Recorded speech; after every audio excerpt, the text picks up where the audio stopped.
Okay, I think this is day 34. We're going to get a little bit earlier review today. Um, got up, got out pretty quick. We got out of here about 9 o'clock.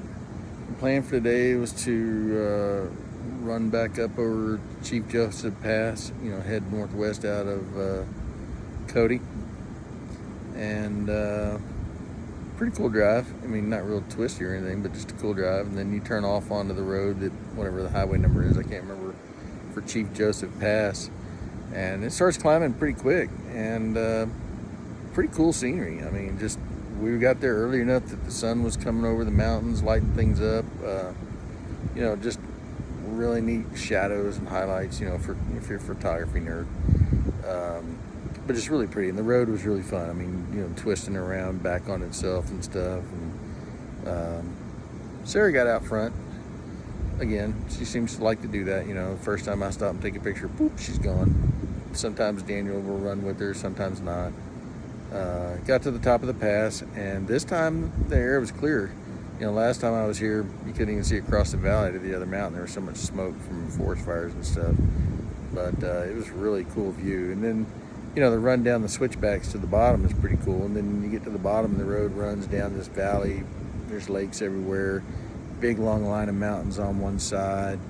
The aspen trees are starting to change. It's just really, really pretty.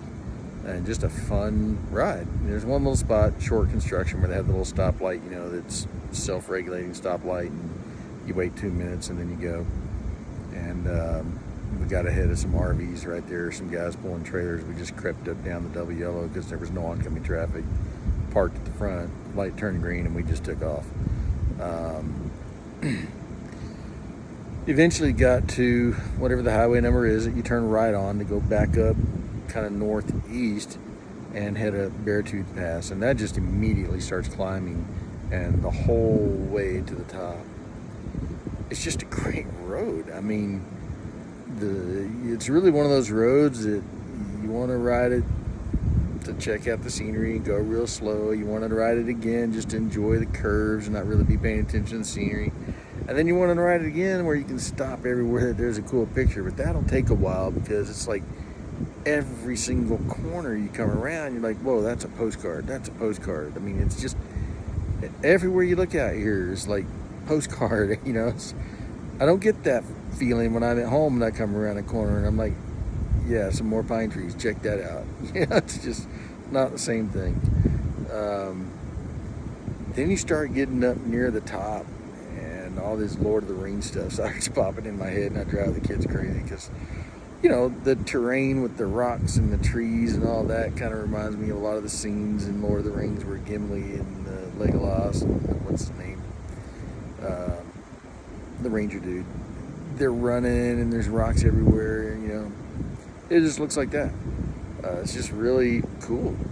And there's little lakes and ponds everywhere on either side of the road the closer you get to the top. And then you pop out above the top of the tree line, and there's just this long series of twisting back and forth and back and forth. And the higher you get, the more you can look down on it and see all the road twisting in the distance away from you that you just came up. And finally, you get up to the top. And there's a cool spot where you can pull out that's dark. Not dark, dirt. Pretty rough, potholes from cars and trucks and whatnot. Not a big problem. And you park out there and you can walk right out and stand on the highest point there is, which is one of these rocks on that spot, and look down on all of that and look in any direction you want. And you can see a long, long way. Sarah's nowhere near an edge. She's 100 feet from an edge, and she's like, it's kind of unnerving to be able to see this far when you're standing up here. Something about being that high just kind of is unsettling. And we were at 10,900 feet, almost 11,000 feet, I think. And it was breezy, and it was cold. I mean, it was 40-something degrees, and then there's the wind chill. So we didn't even take our helmets off. We just got off the bikes, walked around. But it was beautiful. And then the downside of Chief Joseph on the north side, heading to the town of Red Lodge, the switchbacks, they're steep. There's a lot of them. At one point, I stopped near the top, and I waited and I waited and I waited and I waited and I waited. And eventually I see Daniel going by, and there's a little black dog going down the road, and I see him aiming for a scenic pull out. And I could talk to him at that point. When he came back in line of sight, he was still close enough that I could talk to him, but he's in and out. So he was right on the range of the communicator.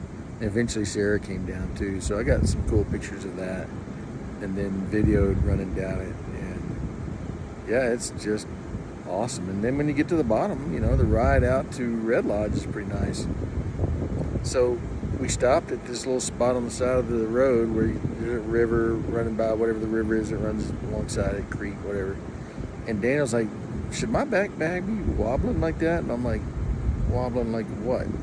And he kind of hits it, and it's like, oh yeah, that's not good. We start looking, and there's 2 bolts on the front that kind of mount to the frame of the bike. And then there's the platform that the bag sits on, and then there's bars that go underneath it. These 2 front bolts, they just completely snapped. And it wasn't like a fatigue snap where you can see like it tore, and then it finally broke. They just broke. And there were 2 of them, and they're like, I don't know, 6mm bolts or something like that. I mean, they're pretty stout bolts. So fortunately, the way we have the luggage strapped to the back of the bike, it's strapped to the foot pegs so that it can't slide backwards, but it also has straps that are attached to the rack the bag's on, and those straps help reinforce where the bag sits. And I'm thinking what might have happened is when he broke his shock way back on day 9, same day I screwed up my bike, those bolts might have sheared because he hit really hard. And all this time we just didn't notice it because he hadn't been taking the luggage on and off. And the bolts stayed in place because the luggage holds them down. They can't pop out. Well, today we noticed it, so then we get everything out of his bag because our side bags were empty. I wasn't even running my side bags. I was running, naked. So we got everything out of the bag, stuffed it all in the side bag, so there's no weight at all in it. And then we just cruised on into town, smooth road. Found this boxcar cafe place. It was on a river, Rock Creek, coming through town. Really good food, really good ice cream, soft serve in a waffle cone. And I did a search for auto repair and found this place called Leach Auto Repair that was like half mile back up the road. We just passed it. And I called the guy, and he's like, well, I don't really have time to fix it. I was like, well, all I need to do is extract 2 bolts. If you have a drill and an extractor, if you don't mind me using your tools, I'll just do it right there. He's like, well, yeah, come on down in a few minutes. That'll be fine. So we finished up our ice cream, got down there. And he comes out to look at it. And when he sees it, and he sees it's not a big Harley, which apparently is what he normally deals with and he doesn't like to deal with, he's like, yeah, I'm pretty good at this. I'll just go ahead and do it. I was like, sure, cool, no problem, So he center punched them, drilled them out, perfect, dead center, straight, comes out, sticks the extractor in there, has him out, and he's done. And then he's like, well, do you need new bolts? And I'm like, well, yeah, I was going to run down to the auto parts store here in town. He's like, I got a huge box of all kinds of bolts. Let me run back there and see what I can find. And he takes the 2 broken pieces of the original bolts, so you can check the length and size. A few minutes later, he comes back out with 2 great bolts, thread right in perfect. We get everything put back together, snug back down, $20, And I'm not real sure he even really wanted me to pay him, but I was like, look, man, I'm self-employed, you're self-employed, time is money. Let me give you something. So yeah, $20 for 20 minutes of work, and I was glad to pay it. So we got Daniel's bike back together, and then we headed out of town. I don't remember the road. It's right there in the middle of town. There's a bridge that crosses a creek, climbs out of town, and it cuts back to the southeast. And we're not too far out of town. I see this old mine stuff on the side, and I pull over, and it's the site of Montana's worst mining accident, where they had a mine that caved in. I don't know if they had an explosion or what, but 74 guys. Most of them died just crushed. They died quick. And then there were some that survived, and they know this because they left messages, like scratched on the rock, like messages to their family and stuff, which is, they didn't have long to live because there's methane gas in these mines, and then the collapse and everything releases all that methane, and probably that got them before they suffocated, but because apparently it's pretty concentrated. And you're standing there reading these messages, and I'm thinking, oh, broken luggage, leaking oil, whatever. I mean, Sure, it's inconvenient. Sure, it's annoying. Got to keep perspective, you know? I mean, I'm on the trip of a lifetime, having a blast with my kids, and I'm encountering some inconveniences that, they cost me money that I'll eventually be able to pay. But I didn't lose family members, and I didn't lose family members like that. And that number of people that die at one time, that's most of the town. I mean, that took out most of the men and most of the sons that were working age in that whole town. I mean, I can't imagine the number of widows and orphans left over after that. I mean, that's a sobering thing to stand there and reflect on that. And they left what was left of the town. It's now like a memorial. I mean, it's kind of creepy, but, neat. I got some pictures of it. But anyway, after we passed that, it was just a fun run, trying to catch up to the kids because I stopped to take pictures again. I find them in a bar, and the nice lady inside the bar is filling up their backpack bladders with ice cold water and ice. And so she filled up mine and really filled it up. So I had to do some serious drinking right quick to get it low enough to where I could close it back up and put it in my bag. And it was spilling on the floor, making a mess. And then we just made the run back down to Cody. And it's, man, once you get on back on this side of the mountains, it's just desert. We might have seen 20 trees. Kind of cool looking landscape. It looks like the moon, Mars, all different colors and stripes, like horizontal stripes in the hills that are like red and rust and gray and all kinds of real cool colors. And they're all kind of rounded off, because they've been eroded with rain and everything. And kind of neat. Some people might think it's boring landscape. I thought it was cool. Eventually we dropped back out in Cody, and the kids kind of wanted to run around. Sarah wanted to run around. Went to an auto parts store and bought some oil for my bike just in case it needed it. And Daniel and I came back to the hotel, and he's just been chilling. I've been out here in the parking lot working on the bike, putting things together. The hotel guy was pretty cool. I asked him if he had some paper towels. He's like, wow, I got a whole box of old rags you can have that are like old towels that they keep just to use for junk. And take as many as you want, So I grabbed a handful of them, and they came in really handy. Mostly for kneeling on. My knees hurt when I kneel in the parking lot. But also for cleaning up the oil. And Sarah just went and drove around town by herself, went to Walmart, cruising around, which for her is a big deal, so that's kind of cool. She's getting more confident on the bike by herself. And now we're getting ready to figure out what we want to do for dinner. There's Hidalgo driving off in his really nice, a couple month old truck, 100 grand, one of 5 trucks that he has.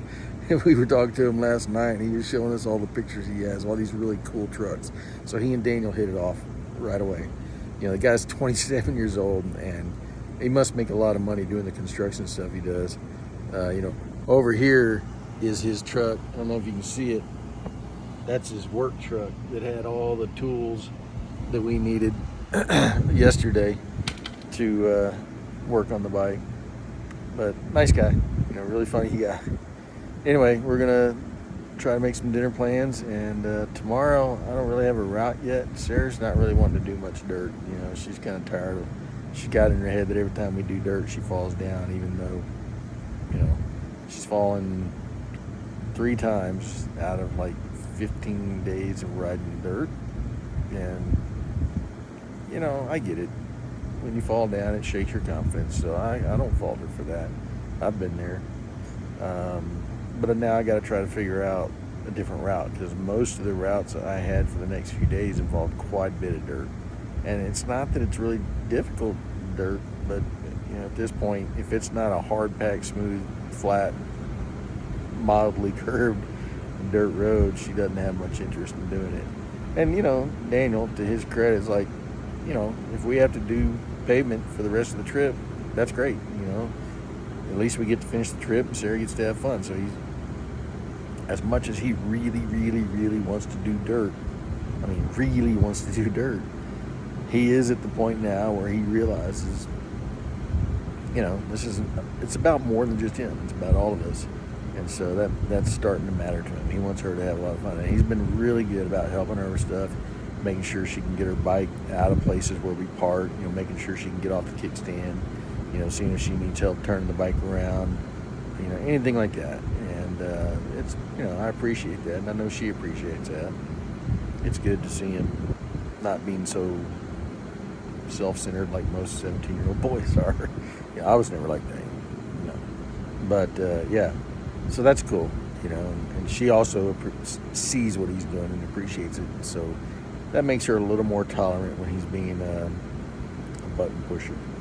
So anyway, we'll see how tomorrow goes.